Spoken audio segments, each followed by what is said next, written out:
Hello friend, मैं हर्ष आपके अपने YouTube चैनल एसएससी ट्रू अड्डा में आपका स्वागत करता हूं। आज के इस वीडियो लेक्चर में मध्यकालीन भारत के इतिहास के एक most important topic Muhammad Gauri के बारे में पढ़ेंगे। इससे पहले भी मध्यकालीन भारत के इतिहास के बारे में 2 वीडियो लेक्चर पढ़ाया जा चुका है, जिसमें हम लोगों ने भारत पर अरबों का आक्रमण और महमूद गजनबी के बारे में पढ़ा था। तो फ्रेंड, बिना देर किए चलते हैं वीडियो के टॉपिक पर और समझते हैं मुहम्मद गौरी के बारे में। आप लोग इससे पहले वाले वीडियो लेक्चर को नहीं देखे हैं तो जरूर देख लीजिए। इससे क्या फायदा कि आप लोग को पता चलेगा कि मध्यकालीन भारत के इतिहास में कौन कौन से टॉपिक को पढ़ना है। इससे पहले 2 वीडियो लेक्चर पढ़ाया जा चुका है, जिसमें हम लोगों ने पढ़ा था भारत पर अरबों का आक्रमण, महमूद गजनबी के बारे में, और आज पढ़ेंगे मुहम्मद गौरी के बारे में। टोटल 11 टॉपिक पढ़ना है फ्रेंड मध्यकालीन भारत के इतिहास में।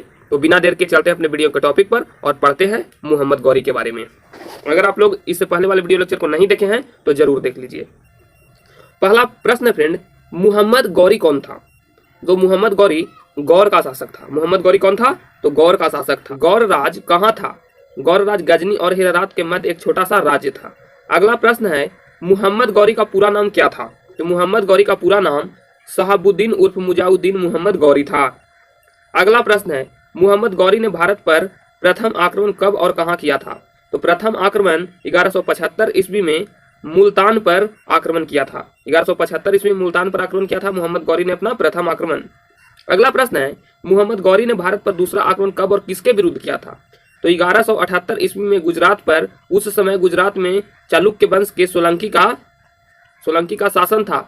इसी वंश के भीम द्वितीय मुगल राज ने मुहम्मद गौरी को आबू पर्वत के समीप परास्त किया था।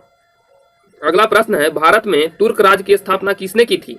तो मुहम्मद गौरी ने। भारत में तुर्क राज की स्थापना किसने की थी? तो मुहम्मद गौरी ने। मुहम्मद गौरी किस वंश का शासक था? संसबानी वंश का शासक था कौन? मुहम्मद गौरी। तराइन का प्रथम युद्ध कब हुआ? तो 1191 ईस्वी में तराइन का प्रथम युद्ध हुआ। प्रश्न है, तराइन का प्रथम युद्ध किसके बीच हुआ था? तो तराइन का युद्ध पृथ्वीराज चौहान तथा मुहम्मद गौरी के बीच हुआ था। इस युद्ध में गौरी बुरी तरह से परास्त हुआ था। तराइन का युद्ध मुहम्मद गौरी और पृथ्वीराज चौहान के बीच हुआ था। तराइन का द्वितीय युद्ध कब और किसके बीच हुआ था? तो 1192 ईस्वी में पृथ्वीराज चौहान और मुहम्मद गौरी के बीच हुआ था। इस युद्ध में पृथ्वीराज चौहान बुरी तरह से परास्त हुआ था और उसकी हत्या कर दी गई थी। तराइन के दूसरे युद्ध में पृथ्वीराज चौहान की हार हुई थी और तराइन का दूसरा युद्ध 1192 ईस्वी में हुआ था और पृथ्वीराज का चौहान का हत्या भी कर दिया गया था। अगला प्रश्न क्या है?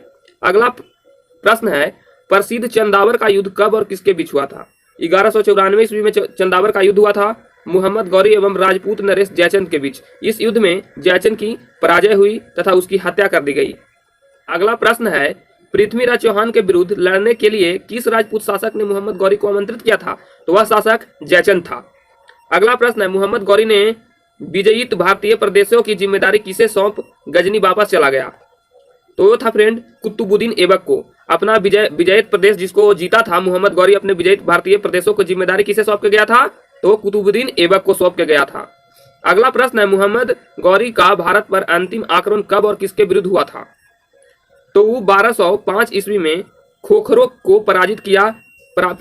इस विजय के बाद जब गौरी वापस गजनी लौट रहा था तो रास्ते में 1206 ईस्वी में उसकी हत्या कर दी गई तथा उसके शव को गजनी ले जाकर दफनाया गया। फ्रेंड, अगर आप लोग को मेरा पढ़ाया पसंद आता है तो वीडियो को लाइक कीजिए और इसी तरह के नॉलेजेबल वीडियो पाने के लिए आप हमारे चैनल को सब्सक्राइब करें। तब तक के लिए फ्रेंड बाय बाय। हम लोग कल के वीडियो लेक्चर में पढ़ेंगे वाले टॉपिक को खत्म करेंगे।